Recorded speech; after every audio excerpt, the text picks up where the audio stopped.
नीतीश कुमार के बाद ममता दीदी देंगी इंडी गठबंधन को सबसे बड़ा झटका। क्या ममता दीदी भी अपनी राहें अब इंडी गठबंधन से अलग कर लेंगी? आंदोलन तो चलছে। आज पश्चिम बंगाल से सबसे बड़ा सवाल ये है कि क्या इस बार पश्चिम बंगाल में खेला होबे?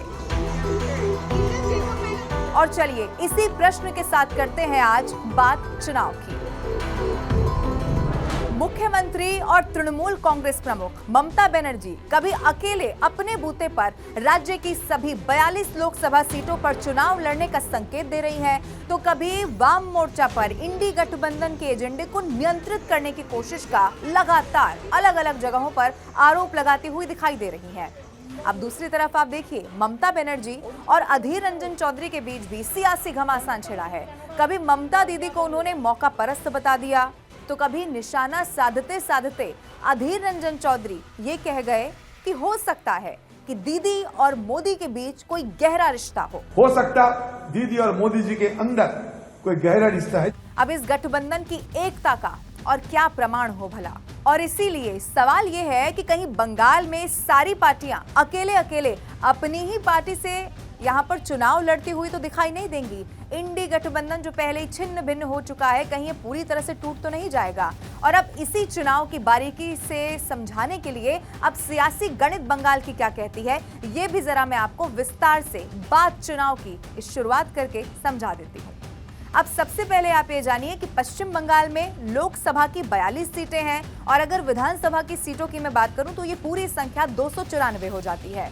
अब 2019 में भारतीय जनता पार्टी ने अपनी सियासी जमीन बना ली और 18 सीटों पर जीत दर्ज कर ली, जबकि ये आंकड़ा अगर आप 2014 में देखेंगे तो सिर्फ और सिर्फ 2 सीटों तक था। अब फिर 2021 में पश्चिम बंगाल में हुए विधानसभा के चुनाव, उसमें क्या हुआ? 294 में से 292 सीट पर चुनाव हुए और 213 सीट पर टीएमसी ने जीत दर्ज कर ली और एक बार फिर से टीएमसी ही सत्ता पर काबिज हो गई। दूसरी तरफ भारतीय जनता पार्टी 77 सीटें अपने पाले में उस वक्त करने में 2021 में कामयाब हो गई। इतना ही नहीं था, जो बची हुई 2 सीट थी जिन पर उपचुनाव हुए, इन 2 सीटों पर भी ममता दीदी का जादू चल गया और 213 से ये आंकड़ा पहुंच गया 215 पर। और अब बारी किसकी है? अब बारी है 2024 की। अब मुकाबला किसके बीच है? सत्ताधारी पार्टी टीएमसी और मुख्य विपक्षी पार्टी भारतीय जनता पार्टी। तो चलिए अब इस मुकाबले को समझाने के लिए सबसे पहले मैं बात करती हूं टीएमसी, तृणमूल कांग्रेस की। अखिल भारतीय तृणमूल कांग्रेस इस पार्टी का पूरा नाम है। अब तृणमूल कांग्रेस, जिसका मुख्य प्रभाव क्षेत्र इसी पश्चिम बंगाल में माना जाता है और यहीं पर लगातार तीसरी बार सरकार भी बन गई है 2021 में जब चुनाव हुआ। अब 26 वर्षों तक कांग्रेस में रहने के बाद ममता बनर्जी ने 1 जनवरी 1998 को इस पार्टी का यानी कि तृणमूल कांग्रेस के नाम से इसका गठन कर दिया।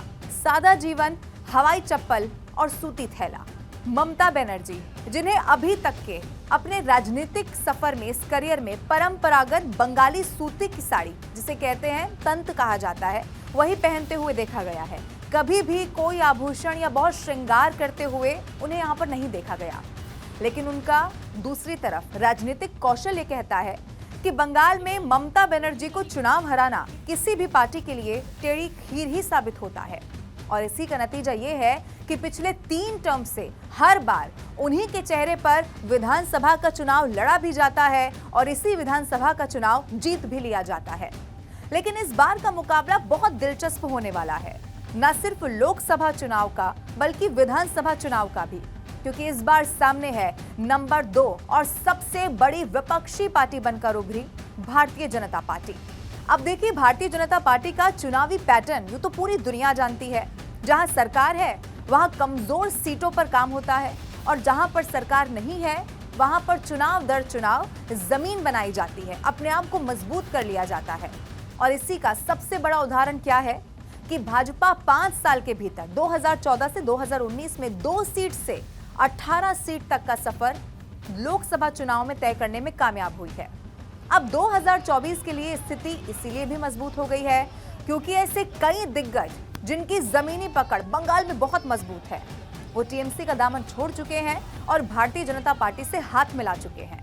और इसका फायदा कैसे उठाना है, इसका प्लान भारतीय जनता पार्टी बना चुकी है। और इसीलिए भाजपा का पश्चिम बंगाल का प्लान है अब की बार 35 पार। अब चलिए पश्चिम बंगाल के चुनावी समीकरण को और सरल भाषा में समझाने के लिए यहाँ का कास्ट फैक्टर क्या कहता है, ये भी जरा मैं आपको समझा देती हूँ। अब देखिए, राज्य में 30% मुस्लिम मतदाता बताए जाते हैं, तो बाकी बचे हुए 70% हिंदू मतदाता हैं, ये बताया जाता है। अब थोड़ा सा और पीछे चलिए, साल 2019 की बात करते हैं।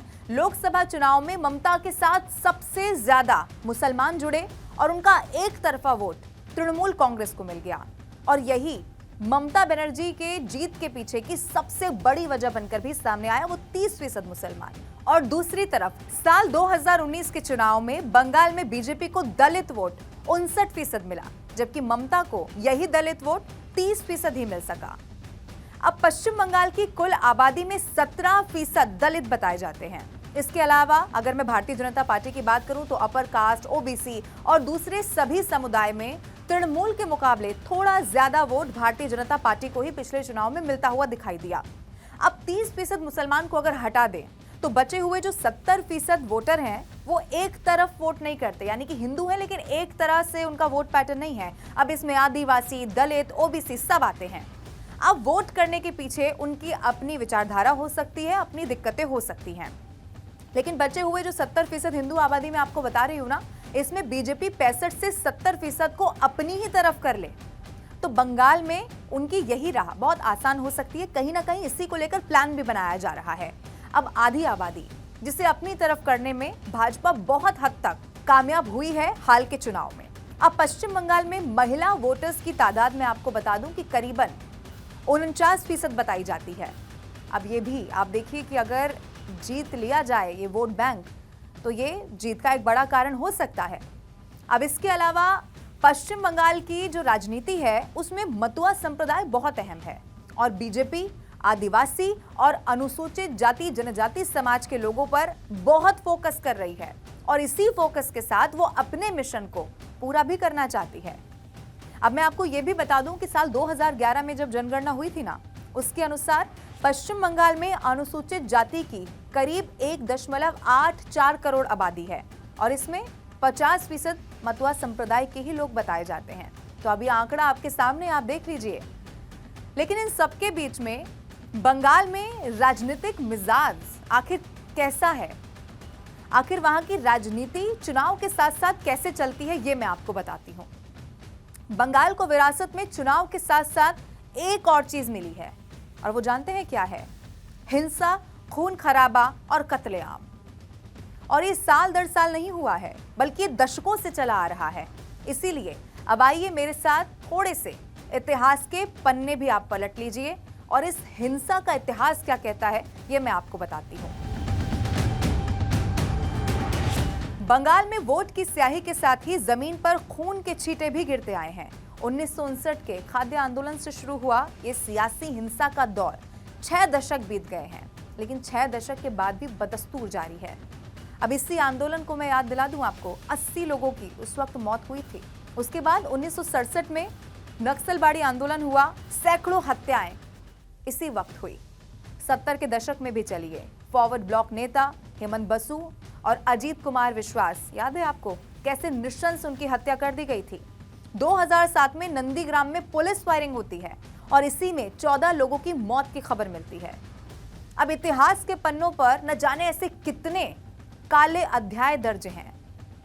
अगर मैं और सरल भाषा में कहूं तो चुनाव जब भी आए हैं पश्चिम बंगाल में, वो हिंसा को अपने साथ लेकर आए हैं। अब देखिए, यही चुनाव फिर से आने वाले हैं। खौफ ये है कि फिर से हिंसा ना साथ में ले आए। अब एक तरफ आप देखिए ये सारे सियासी दांवपेच हैं, और दूसरी तरफ कौन है? इंडी गठबंधन की सिर्फ उटव्वल। और इसी इंडी गठबंधन का हिस्सा अभी तक तो टीएमसी भी है, ममता बनर्जी भी है। अब शुरू से ही मैं आपको बता दूं कि अगर सबसे ज्यादा मुश्किल सीट शेयरिंग में कहीं पर दिखाई दी है तो वो यही पश्चिम बंगाल था, और फिर समय बीतता चला गया, और इसी तरीके से दिल में दबी हुई जो बातें थी वो कटाक्ष के रूप में अब जुबान पर आने लगी हैं। अब देखना यह होगा कि बंगाल में क्या सियासी कुर्सी संभाले ममता दीदी अपने इसी रिकॉर्ड को कायम रखती हैं, या फिर इस बार भाजपा पेपर वर्क के साथ साथ जमीन पर भी पुख्ता तैयारी के साथ इस पूरे खेल को पलट देती है। और इन सब के लिए क्या करना होगा? 2024 लोकसभा चुनाव के नतीजों का इंतजार करना होगा। और इन्हीं चुनावी नतीजों तक, याद है ना आपको, इसी तरह मैं एक बार फिर से आपसे मिलूंगी अगले एपिसोड में किसी और राज्य की सियासी गणित लेकर। तब तक के लिए आप बात चुनाव की देखते रहिए। और आपको ये एपिसोड कैसा लग रहा है, आपकी राय भी आप कमेंट करके जरूर बताइए। Thank you so much. I see you again.